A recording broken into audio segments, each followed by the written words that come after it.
دغه لوی په دغه ټوله دنیا کې ټوله غربي دنیا راغلې وه افغانستان د امن دپارې یو امن رانوست یو امن یې رانوست په کابل کې رانوست د کابل په شارنو وزیر اکبر خان کې رانوست یو د اسلام په حاکمیت باندې مونږ که په بیرغونو مونږ سره بحث کوئ راځئ فلسفه یې وکړو په رنګونو یې وکړو د سپین بیرغ نښه د امن ده څنګه امن راغی د اسلام په حاکمیت امن راغی ای غربیانو وایې اورئ که سل وارې ان عدتم عدنا که بیا راوګرځېدئ موږ نه یو ستړي موږ له خپلې مبارزه ځان ته عبادت بلو والله العظیم منم چې هغه ډېر سخت حالت و چې موږ مدرسې یتیمانې وې زموږ مدرسې بندې وې زموږ قرآنونه معطل ول زه بله ورځ د موږ د مدرسې کمې بخاریانې د لوی او د وړې دورې کتابونه چې کوم کور کې ایښي زه واخلم لیدلې مې نه زړه راغله خو وایې وړئ ان عدتم عدنا که بیا راځئ بیا راسئ موږ خپله مبارزه عبادت بلو نه ستړي کېږو که لږ خلک مو ملګري وي د لږ خلکو په ملګرتیا باندې ټولې مغرورې دنیا ته چلنج ورکوو هغه افغانان چې په پردیو ژبو باندې کله د امریکا او د فرانسې نه کله د غرب او د روس نه مونږ ته تحداوې او چلنجونه راکوي کله په یو نام او کله په بل نام باندې افغانانو ملګرتیا یې مه کوئ لوی ارمان مو پوره سوی چې امن ده څنګه راتېج شوئ څنګه له ډاره ننوتلي وئ کله ګرځېدی شئ د چارسیا خلکو د موسیي خلکو د ټول افغانستان ملته یخ سوي وئ منجمد وئ د فتح نه وروسته الله پاک ټیټ کړئ ټول افغانستان مو وکړ شپه ورځ ګرځئ او راګرځئ الله یو لوی انعام در باندې راوست چې امن ده څه شی غواړئ بل خیر درته ویې وایئ که په مجلس کې ناست یئ هر څوک یې ویې وایئ چې معقول یې درته جواب کړو د پردیو په ژبه باندې موږ ته خبرې مه کوئ او پردیپال دې هم خبر وي ارمانونه مو نه پوره کېږي او نه به پوره سي خبر دی د ښځو د پوهنتون مسئله څومره غوغا مو پې جوړه کړه ولې تېر کال چې د ما مدرسه بنده وه د ما ورور مو شهید کړ د ما په مدرسې کې چې سوونه شاګردانو درس ویلې هغه چې معطل هغه غربیانو چیرې وی هلته مو ولې د تعلیم د دښمنۍ غږ نه کو قاري صاحب سیدګل چې مهاجر و هغه امام صاحب چې د ما سپینګیری تره ده ما سره مدرسې کې زموږ د حدیثو استازو په سپینه ګیره به مهاجر کړ هغه علما چې په کابل کې مفتي صاحب نظیف الله د میدان ده 40 شاګردان مو ټول د مدرسې نه تړلي لاس تړلي 40 ورځې زندانیان کړل هلته دا د علم د غوښتونکو خلکو چیرې وي وایې اورئ د اسلام تعریف زده کوي د اسلام او د اسلامي نظام تعریف واورئ حراست الدین مونږ اسلامي نظام چاته وایي علامه ابن خلدون په خپل تاریخ مقدمه کې وایي اسلامي نظام چاته وایي وروایې اورئ غربیانو ته حراست الدین مونږ به خپل دین ساتنه کوو وسیاست الدنیا به د دنیا ټول سیاست به دین ته ور مرجع ګرځوو مونږ د شفاخانې مخالف نه یو مونږ به شفاخانه په مخ بیایو خو شفاخانه ټول نظام دغه سیاست د صحت به دین ته ورګرځو په دین باندې به سیاست کوو په دین باندې به مخ ته بیایو دیتا غربي اقتصاد نه منو دیتا سعودي اقتصاد نه منو مونږ د اقتصاد مخالفین نه یو ناس دي من په وړه دوره کې نیمایي فقه مو شیخ صاحب احمد ګل شیخ صاحب نیمایي فقه د موږ معاملاتو اقتصاد ده که نه شفعه هدایي نه چې شروع ده تر اخیره تر کتاب الغصب پورې دا ټول بحث د بیوع نه نیولې تر کتاب الغصب پورې د شفعې نه نیولې تر اخره تر مکاتبو تر معدونه پورې د موږ ټول بحث د اقتصاد باندې ده موږ د اقتصاد مخالف نه یو خو اقتصاد و سیاست اقتصادي به مو تر دینه پورې وي که نظام جوړو د تا په عسکري نظام کې سلام بالعکوف نه منو دا غربي ایدیالوژي ده علما ناست دي سلام بالعکوف دا د یهودو عادت ده موږ خپل نظام جوړو دا معنا نه لري چې د تا سلام بالعکوف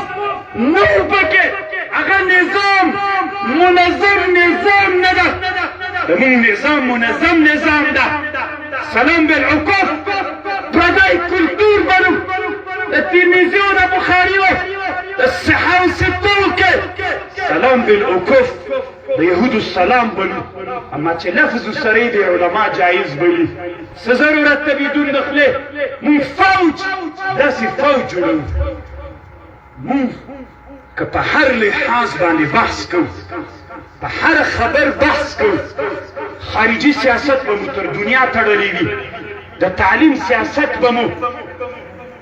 د سیاست د تعلیم به مو انشاء الله تر دین تړلی وي تاسې له مونږ نه ښه علما یې تاسې له مونږ نه د علم ډېر مینان یې د علم دښمنانو د کفر زمنو هغه تاریخ وګر یاد کړئ د هولاکو خانو د چنګیز خان لښکرو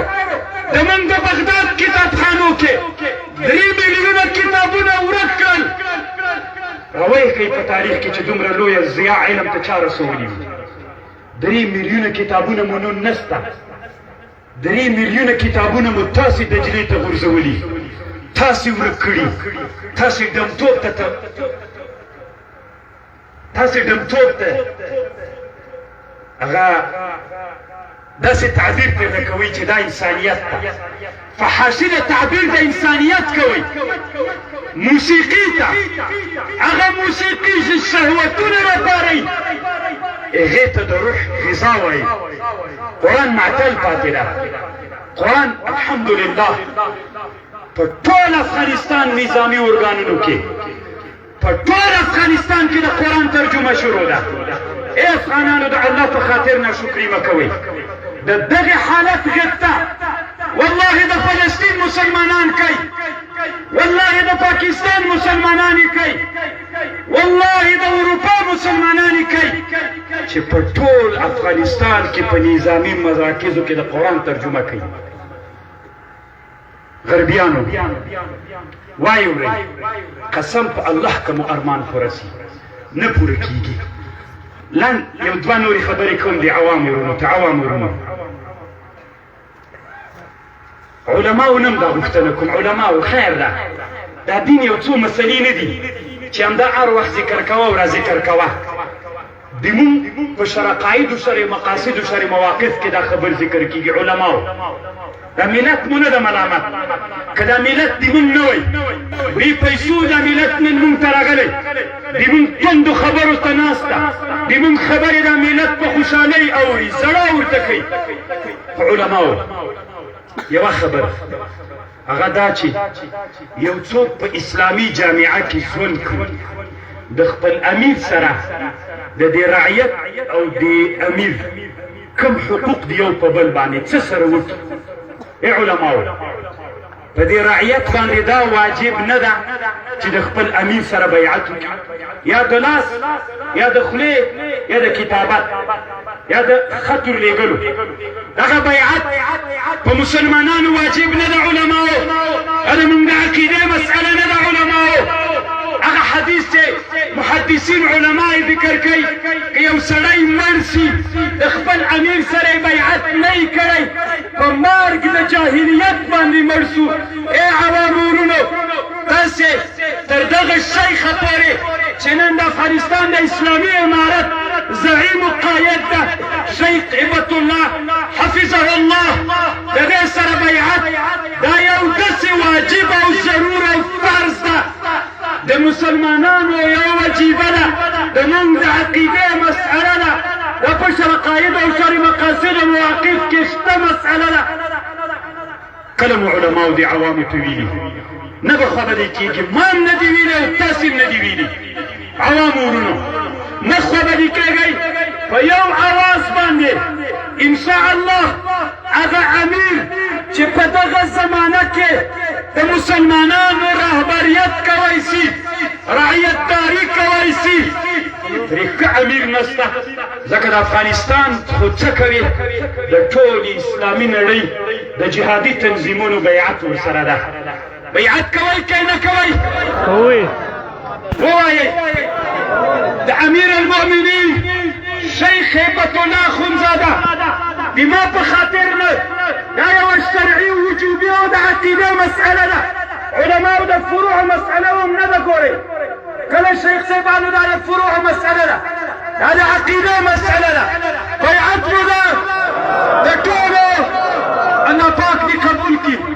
نیابتا نایبان ناست دي الله به یې قبلوي یو لوی واجب مو الله پاک له غاړې خلاص کړي قسم په الله باندې واجب ده څنګه جمع وتر فرض لمونځ دا هم یو فرض ده په مسلمانانو باندې اوس مو چې بیعت وکړ اوس د امیر اطاعت واجب ده خبرې چې درته وکړه د شرع د چوکاټ برابره وه اطاعت به یې کوې ګورئ اطیعوا الله واطیعوا الرسول تاسې الله وی تاسې اطاعت وکئ د الله او د رسول و اولو الامر منکم د اولو الامر ترجمه یوه په دغه ده چې علما د عقایدو وایي چې د اولو الامر سره اطاعت د امیر د مسلمانانو امر هم واجب ده علماو د مونږ په شامي کې دا مسئله شته که نشته ده که چېرته قحطي وله امیر د مسلمانانو امر وکړي چې تاسې روزه ونیسئ دا روزه واجبه ګرځي ګرځي که نه شامي چې لیکلي د وباو د قحطۍ په زمانه کې کله چې د استسقا د منځه امر امیر المؤمنین وکړي چې ټول ملت استسقا وکړي ټول ملت به راوځي استسقا به کوي دغه امر د اباحت د وجوب ته راغی د واجبه مرتبه شوله لوړه مرتبه یې حاصله کړله د موږ حنفي فقها وایي دور المختار متن کې دا مسئله شته سګرټ روا دي که ناروا دي د دور المختار مولا دلایل وایي یو دلیل دا وایي چې هلته په عثماني خلافت کې په نارواتوب فتوا سوې ده امیر امر کړی چې سګرټ مه وهئ نو دا مرتبې د مکروه تحریمي ته ورسېدل که مباح هم وي سګرټ خو چې اولوالامر امر وکړ هغه له حرمت نه د اباحت نه مرتبې د مکروه تحریمي ته ګرځېږي او مکروه تحریمي یا ګناه صغیره ده یا کبیره ده شامي صغیره به دي علامه عبدالحی لکنوي چې حق د ده سره ده ګناه کبیره ده ښه مسلمانانو ورونو اوس که امیر یو خبره وکړي ولې ټوله ملت راپورته سئ یو څو غربي فیسبوکیانو نه متاثر سئ مثلا د ښځو پوهنتون ته یو څو ورځې انتظار هر سړی بس لکۍ لنګه ړنګه کوي داسې سوي دي واغسې سوي دي سیاست وایي څه د دنیا سیاست څه معنا لږ راکړه لږ به درکړه نو تاسې خو یې پرېږدئ دا خو داسې نه ده که نه چې کوم سادګي دا فیصله کړې ده دا فیصله د امیر نه صادره ده د رهبرۍ نه صادره ده د علماو نه صادره ده کوم حکمت په پکې عاقلان خو پوهېږي فیه ما فیه بیا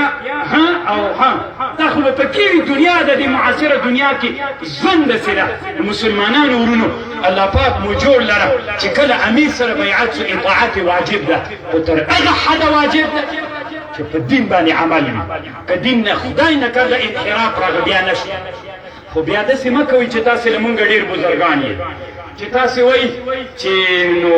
خدای نه کردی دوی د ملایانو باچایي ده الله دوی نه کوي که منحرف سي نو د ملایان به بیا د خپلې باچایي په خاطر وي داسې نه ده هیڅ کله داسې نه ده.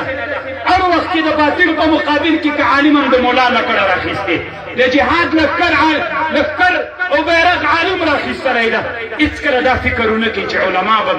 ټول علما به خدای نه کرده علمای سوسي او د کفر په صف کې او د باطل په صف کې به ودرېږي. ډېره بښنه غواړم، خبرې مې اوږدې کړې. السلام علیکم ورحمة الله وبرکاته.